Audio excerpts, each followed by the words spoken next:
সুপ্রিয় দর্শকগণ আসসালামু আলাইকুম। আমাদের নতুন এপিসোডে আজকের এপিসোডে আমরা কথা বলবো বাংলাদেশের রিসেন্ট ক্যাপিটাল মার্কেট এবং ম্যাক্রো ইকোনমি নিয়ে। আমরা যদি দেখি গত এক সপ্তাহে আমাদের ক্যাপিটাল মার্কেট বেড়েছে 39 পয়েন্ট।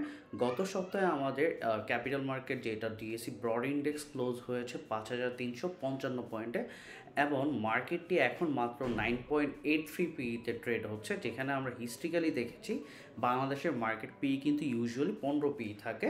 সো আমাদের মার্কেট কিন্তু গিভেন দিস পি আমরা বলতে পারি এখনও খুবই আন্ডার ভ্যালুড। এমন আমরা দেখেছি যে গত 15 দিনে কিন্তু আমাদের সবগুলো কোম্পানির ফার্স্ট কোয়ার্টার আর্নিংস এসে পড়েছে এবং যারা মাল্টি ন্যাশনাল কোম্পানি তাদের কিন্তু থার্ড কোয়ার্টার আর্নিংও আমরা পেয়ে গিয়েছি।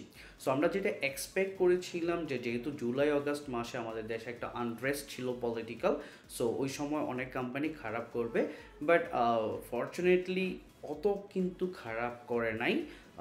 ম্যাক্সিমাম কোম্পানি ভালো পারফর্ম করেছে। এটা কিন্তু একটা পজিটিভ সাইন যে এই আন্দোলন বা এই মুভমেন্টও কিন্তু আমাদের কনজামশনকে ওইভাবে ইম্প্যাক্ট করে নাই। আমাদের যে কোম্পানিগুলোতে আমরা বলেছি খারাপ করবে, লাইক ওয়ালটন, তারপর হচ্ছে এসিআই বা হচ্ছে আপনার হচ্ছে সিঙ্গার, এগুলো কিন্তু খারাপ করেছে। সিমেন্ট কোম্পানিগুলো খারাপ করেছে, আবার কিন্তু বেশ কিছু কোম্পানি ভালো করেছে। গ্রামীণ ফোনের মার্জিনাল ডিগ্রোথ ছিল। ব্যাংকিং কোম্পানি যেগুলো ভালো কোম্পানি ওরা কিন্তু খুবই ভালো পারফর্ম করেছে এবং যেহেতু ব্যাঙ্কগুলোর স্প্রেড বেড়েছে, ভালো ব্যাঙ্কগুলোর ডিপোজিট বাড়ার কারণে এবং স্প্রেড বাড়ার কারণে কিন্তু তাদের আর্নিংস সিগনিফিক্যান্টলি বেড়ে গিয়েছে। এখন আমরা বলতে চাই আমরা কিছু কোম্পানি নিয়ে খুব পজিটিভ ছিলাম, লাইক অ্যাকমিল্যাব, ইবনে সিনা, এগুলো কিন্তু কম্পারেটিভলি খারাপ আর্নিংস দিয়েছে। এর একটা বড় রিজন আমরা দেখেছি যে আপনার ইন্টারেস্ট রেট তো বাংলাদেশে বেড়েছে এবং একটা ল্যাগিং ইন্ডিকেটর হিসেবে ছিল। সো আলটিমেটলি এই কোয়ার্টারটায় যাদের লোন অনেক বেশি ছিল তারা কিন্তু বড় একটা হিট নিয়েছে। আমরা রেনেটাকে দেখেছি, আমরা ইবনে সিনাকে দেখেছি, আমরা অ্যাকমিল্যাবকে দেখেছি, আমরা বিএসআরএমেরগুলোকে দেখেছি। যে কোম্পানিগুলো হাইলি লেভার তারা কিন্তু এই কোয়ার্টারে এসে একটা বড় ধরনের হিট নিয়েছে এবং আমাদের টেক্সটাইল কোম্পানিগুলো কিন্তু কম্পারেটিভলি বেটার করেছে। মতিন স্পিনিং স্কোয়ার টেক্সটাইল বা আদার যে টেক্সটাইলগুলো আছে ওরা কিন্তু খুব ভালো করেছে এবং অ্যাট দ্য সেম টাইম পাওয়ার কোম্পানিগুলো কিন্তু টার্ন অ্যারাউন্ড করছে। যদিও পাওয়ার কোম্পানি নিয়ে আমাদের আরেকটু অবজার্ভ করা উচিত যে গভর্নমেন্ট কী করতে চাচ্ছে, বাট এখন পর্যন্ত কিন্তু গভর্নমেন্ট এইচএফও বেস পাওয়ার কোম্পানিগুলো থেকে ভালোই পাওয়ার নিচ্ছে। এছাড়া পিটিএল সোলার কোম্পানি আছে, ও ভালো করছে, তার একটা নতুন সোলার সিওডি হয়েছে। সো ওই সেগমেন্টে একটা ভালো মার্কেটে আমরা যদি ওভারঅল বলি মার্কেটটা এখনও আন্ডার ভ্যালুড আছে। ভালো স্টক যদি আপনারা প্রেফার করতে পারেন এখান থেকে কিন্তু একটা ভালো রিটার্ন করার সম্ভাবনা থাকবে। এবং মার্কেটে কিন্তু কিছু পজিটিভ নিউজ এসেছে, যেমন আমরা দেখেছি ক্যাপিটাল গেইন ট্যাক্সটা একটা ভালো সলিউশন করা হয়েছে, যেখানে আমরা দেখেছিলাম 40.5 পর্যন্ত গেইন ট্যাক্স দিতে হচ্ছিল, ওইখানে এটা এখন 15% ফ্ল্যাট করে দেওয়া হয়েছে সবার জন্য। বাট প্রথম 50 লাখ ইন্ডিভিজুয়ালদের জন্য কিন্তু কোনো ক্যাপিটাল গেইন ট্যাক্স নাই।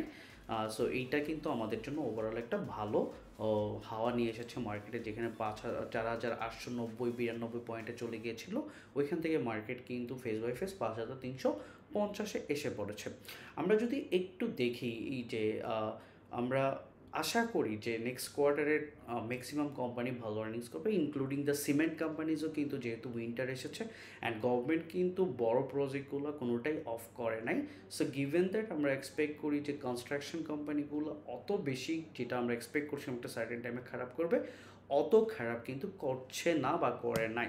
এবং এই ইকোনমিতে একটা ভালো নিউজ হচ্ছে আমাদের রেমিটেন্স এসেছে 8.94 বিলিয়ন। ইউজুয়ালি আমাদের কিন্তু গত বছর যদি আমরা দেখি গত বছর থেকে 30% কিন্তু এটা গ্রোথ। অন অ্যান অ্যাভারেজ যেখানে $1.7 বিলিয়ন করে পার মান্থ আসছিল, এখন 2.25 বিলিয়ন করে আসছে, which is a very good news for the economy. আমরা জানি যে রেমিটেন্স কিন্তু 100%ই আসে, এখানে কিন্তু তেমন খরচ নাই। যেমন আমাদের যখন এক্সপোর্ট হয় আমাদের 82% এক্সপোর্ট হয় আরএমজি থেকে, ওইটার ভ্যালু এডিশন খুবই কম, 90% ইম্পোর্ট করে নিয়ে আসতে হয়। সো নেটে গিয়ে কিন্তু অনেক কম থাকে। বাট রেমিটেন্সে আমরা দেখছি যে যেহেতু অনেক বড় একটা পজিটিভ মুভমেন্ট এসেছে, সেহেতু আমাদের কী হয়েছে, আমাদের কারেন্ট অ্যাকাউন্ট ব্যালেন্সটা কিন্তু গ্যাপ এখন অনেক কমে এসেছে, যেটা মাত্র মাইনাস 187 মিলিয়ন ইউএসডি। সো এটাও আমরা এক্সপেক্ট করি 2-1 মাসের মধ্যে এটা খুব ভালো জায়গায় এসে পড়বে, গিভেন এই রেমিটেন্সটা কন্টিনিউ করে। এবং ফর্চুনেটলি আমাদের এক্সপোর্ট কিন্তু গত 3-4 মাসে কমে নাই, রেদার 10.8% কিন্তু আমাদের এক্সপোর্ট গ্রো করেছে, which is a very good sign. Despite আমাদের এখানে অনেক লেবার আনরেস্ট ছিল, তারপরও যেহেতু এখন খুব ভালো এক্সপোর্ট হচ্ছে, এটা কিন্তু আমাদের ইকোনমির জন্য খুব ভালো একটা নিউজ।